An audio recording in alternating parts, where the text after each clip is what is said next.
questions that occurred to me while I've been listening. I'll start with you, Tracy. You were saying that 20% of the Pareto principle, so 20% will give you 80% of your revenue as a channel, which means that 4 out of 5 every knocks at the door are going to be at best tactical relationships, and probably it's going to be 40 out of every 41, because a lot of them are going to be time wasters as well. You gave a checklist of things to watch out for, but of course when you've got a time waster sitting in front of you and you say, so how fast are your turnarounds? All fast. Do I get a named account manager? Yes. The problem is, how do you actually identify who should be on your top list of the 5 that you should be talking to try and narrow it down to the top 3? In terms of being able to do that, we have a process within Quocirca that we talk to people about, which is called ramp planning. So what we get people to do is we get them to look at profiling the people they want to work with. So they're looking at whether or not they think that there's potential within that partner to grow, when there's keenness and there's a desire to grow. And then through the ramp plan, it's building a set process over a period of time that says, to start with, we'll invest our time as a vendor in you. We will do the majority of the work and we will train you. We will skill you up. We'll put the resources and the marketing support in, and you will then sell. But then your responsibility, Mr. MSP, is that you will sell and you will start to take responsibility for your own marketing and you will take it forward. And through that ramp planning process, you very quickly identify the people who are serious about what they're going to do. And the ones that aren't, you've got 2 choices. You either offboard them or you accept that they're never going to do an awful lot for you, so you give the minimum support to them, which is where the 80-20 comes in. Because then, as a vendor, you say, okay, well, we know that this 80% exists. They bring us some business in, but it's not a massive amount, but they have no potential for growth. So as a vendor, you can measure that potential by looking at the partner, profiling the partner, and then taking them through a formal ramp planning process. Neil, you spend a lot of time talking to these cloud companies that are coming through. You really get a little bit, a case of, before they get off the ground, you're understanding what they're actually being able to do. Are you a forum for this lot to be able to have a look and say, these are the ones we should be talking to, and these are time wasters?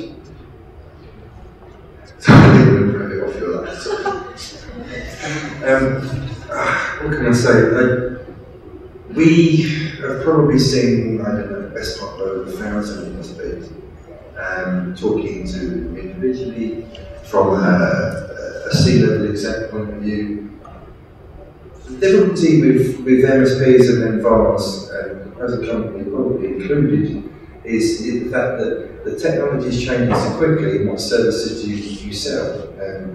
How do you understand that? And to actually understand cloud tech, it's never a breathing, evolving thing that, because new services come through constantly, you have to keep up to date. And at the end of the day, it's a full-time job. Having run a couple of MSPs myself, it's a full-time job running your operations, let alone think about the tech and then actually education your sales staff to actually be able to sell the tech, to support the tech, etc., etc. It is very difficult.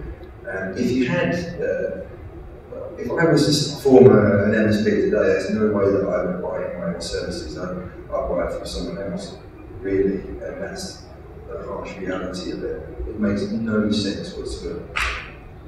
Simon, you're almost as old as me and probably as ugly as me. We both managed to grow through the ASP time. You wrote a hell of a lot about the ASP time and the massive failure that ASP became. Why do you think that cloud now stands a chance when ASP failed? I think, well, various reasons. I think the technology has grown on. I think the different pieces of the jigsaw, so the infrastructure, broadband, I think a lot of things have grown on. I think back then, IT was very much a silo within business, and it was a trickle down from enterprise to home. I think cloud's very much come almost the other way. I think if you talk to most people, they store their photographs and music in the cloud, they understand the concept. And so it's I mean, don't get me wrong, when it first arrived, I did think, well, you know, here we go, I mean, we have to play the game, but maybe this is just a flash in the pan. But no, you can just tell it's changing. I think it's changing because all the elements of technology are there to make it work, and it's almost beyond the technology argument now, and it's about culture and it's other things, whereas those people, it never quite got beyond that technology argument. It was, you know, and I guess back then, you know, you felt like new technologies were launched every week, and now you just don't have that, you know, these big mega trends. So it's very different, but I think if you speak to people in the ASP community, they're very, you know, we told you so. I think they feel that actually there's nothing new here, and they've done it all, and that's fine. But I do think this isn't going to go away. I think certainly if you take the attitude, oh, well, you know, have my fingers burned, maybe this is a technology for another time. You know, it's had about 5-6 years of pushing itself, and I think it's here now. There's maturity more than anything else. So do you think it's a generation? Do you think it's a generation thing as well? I mean, I think that's also a big driving force. I mean, you know, my daughter, the idea of having a physical, you need a service. Just couldn't get a head around it. Just on that, I mean, from my point of view, we're being asked to write an awful lot about Generation X and Y. Very much, I guess I'm now Generation X, so I keep getting told that. And I have a 12-year-old son who says I know nothing. But I think we were talking earlier, Clive, there's lots of things they do which are not good. I mean, yes, they get the cloud, they get the idea of touchscreen ability, but then they don't get the sense of keeping stuff private, they don't get the sense, having worked with a few, they don't get the sense of professionalism. And so I think it swings and roundabouts, but certainly, I mean, I'm Generation X, so what do I know? I think, I just want to comment on that really.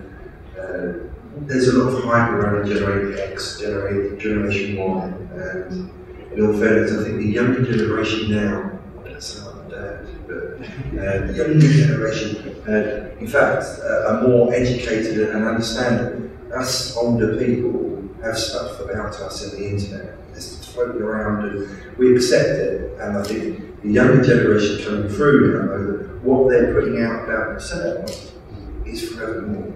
And they're a bit more cautious, and that's the feeling I get from everywhere we go. Members of my staff, exactly that same sentiment, because they know that, to be honest, does it really affect us that much? Yes, it probably does, but not to the degree that if I'm 21 years old, what I do today, it stays with me forever, and then maybe forever more even after I'm not around. So they're more cautious. It was interesting, I was at a comedy event last Friday with Dave Gorman, and his warm-up act was saying that he'd got a 1-year-old nephew and a 70-year-old father, and the 1-year-old nephew had been photographed more times than his father had. And it's a case of, yeah, that's what's happening now. You know, we've got this technology, we're using it, and as it becomes more used, it becomes something which we have to understand less and less. We're in a place where this cars, if you look at the oldest car that they've got over there, you had to travel with an engineer in the car because they had to manually adjust the oil level in the car as it was travelling along. You now get into that one, you don't ever open the bonnet unless you're a petrol head, in which case you open it to drool all over it. But otherwise it's a case of no, you know, if anything goes wrong, it comes back into a Mercedes garage, they fix it for you in half an hour and you're back off again and able to do 120 up the road. So yeah, we're getting to the same level with technology. Anyway, we've got 4 of the best brains around, which means there's 5 of those on the stage, figure out which one isn't the brain. Feel free to ask any questions. Anybody doesn't? Yes, sir. Oh, I'll just send me mic over.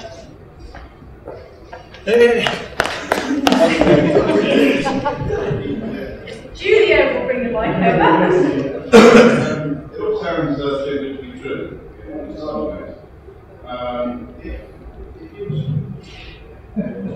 If you were looking at your own business at the moment, so your biggest threat to it is rapid history. So would you start again, or would you persevere with your existing business and turn it into a cloud, master sales operation?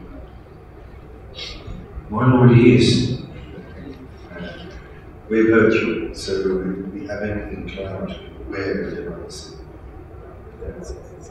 Yeah, so we're pretty much, I think we're already there.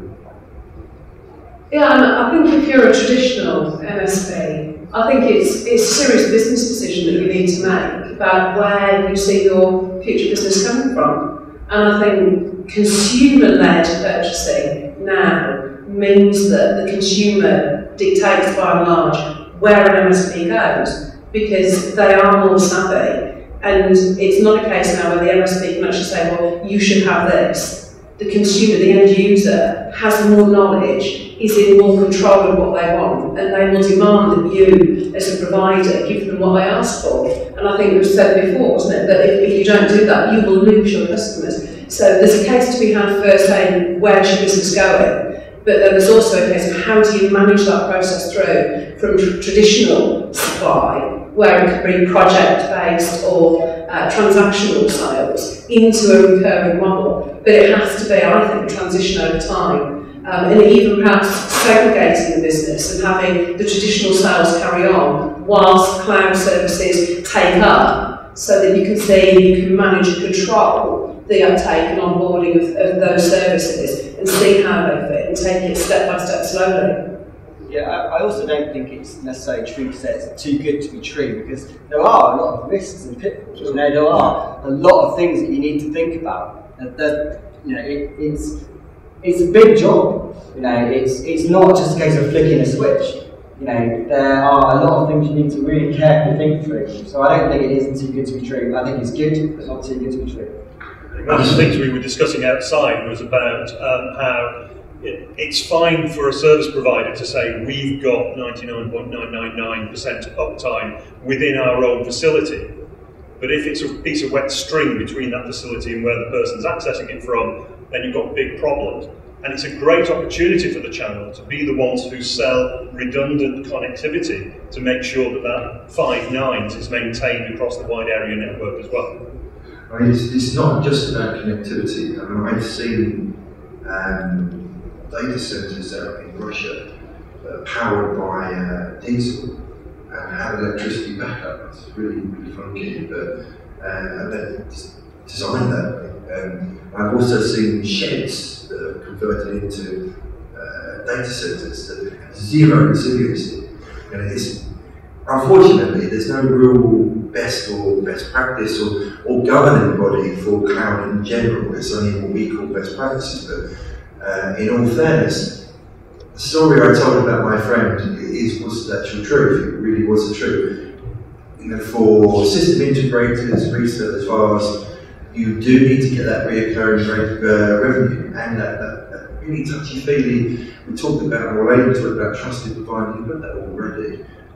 Move on that, keep that. Just advise them the right tech, advise them the right things to do at the right time. Distribution in here today as well, which I didn't know before today, so, but I'm selling nuts. All good, all good. But distribution, every element of business is changing from a reseller moving into an MSP, the service space. MSPs becoming more like a distributor, offering more functionality and services. Distribution having to evolve too. Cloud is, because it's evolving so quickly, it's forcing everyone to change their business really quickly. Yes, it can be difficult to keep up, but at the end of the day, it's still centralized technology, it's still service delivery that's not alien to any of you. It's just that the technology is slightly different and why it's delivered. Okay, any more questions? Yes, over in the corner.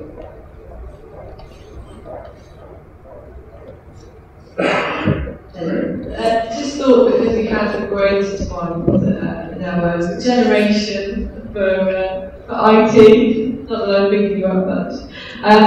Just wondered what your thoughts were for the future. What do you see in 5 and 10 years' time?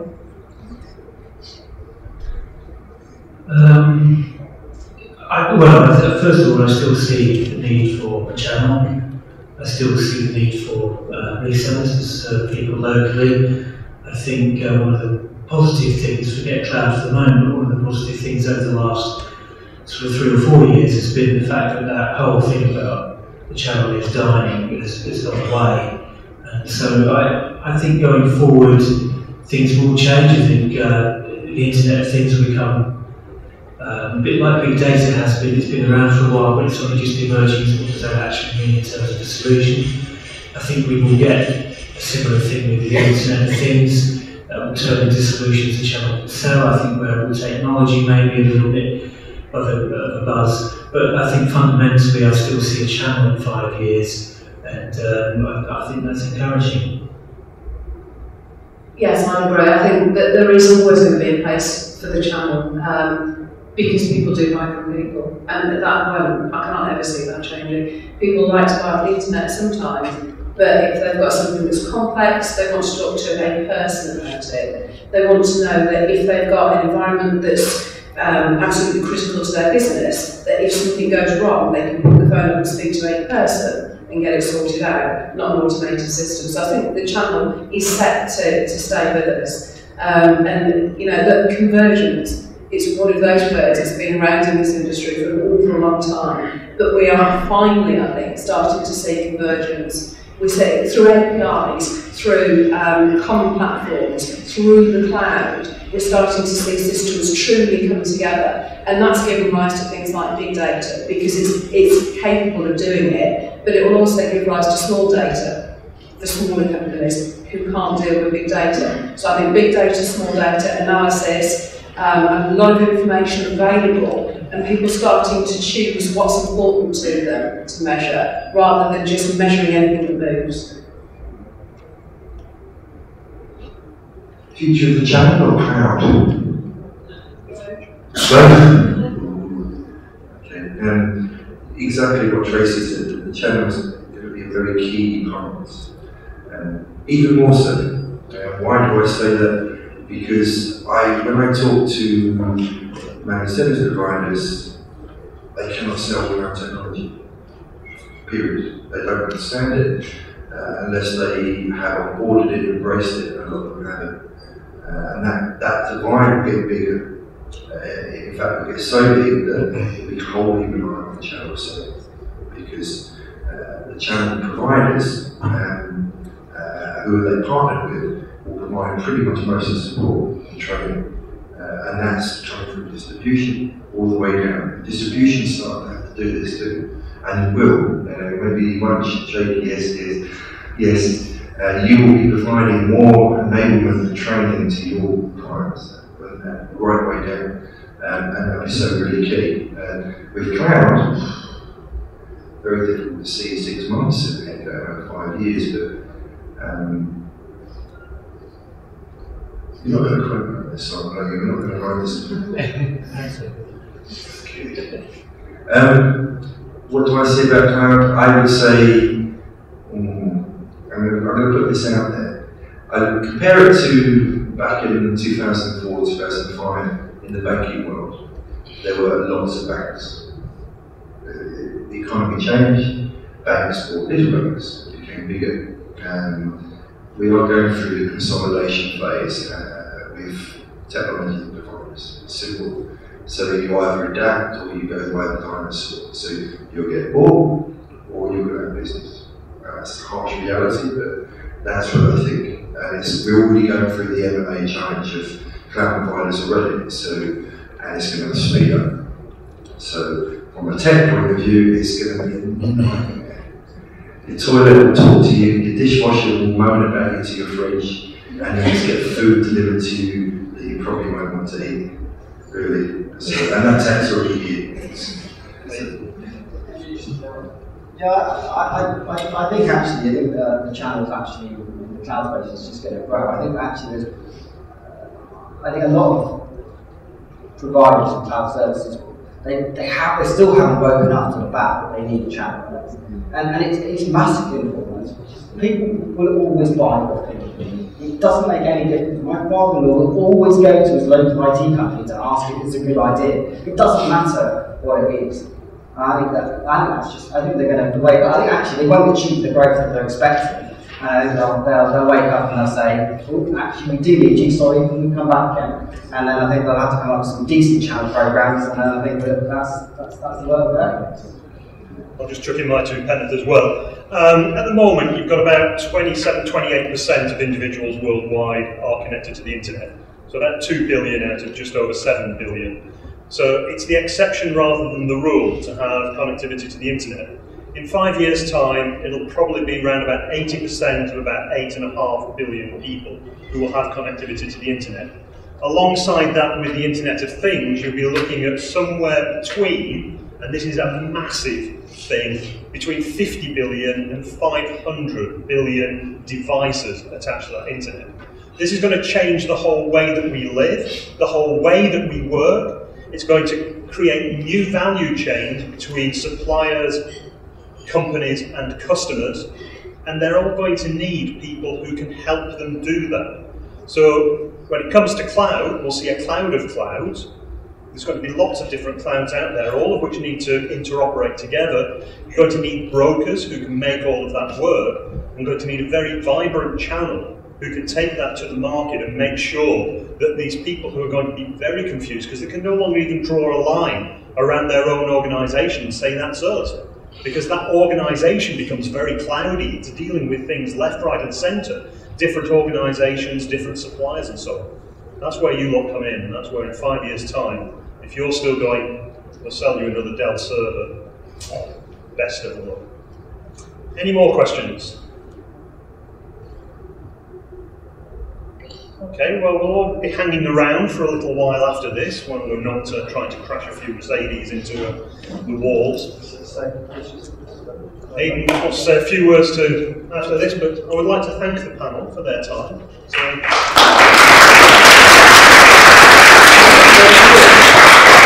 just want to say a real thank you to everyone that's attended today. I mean, we put a fair amount of work into trying to make this happen.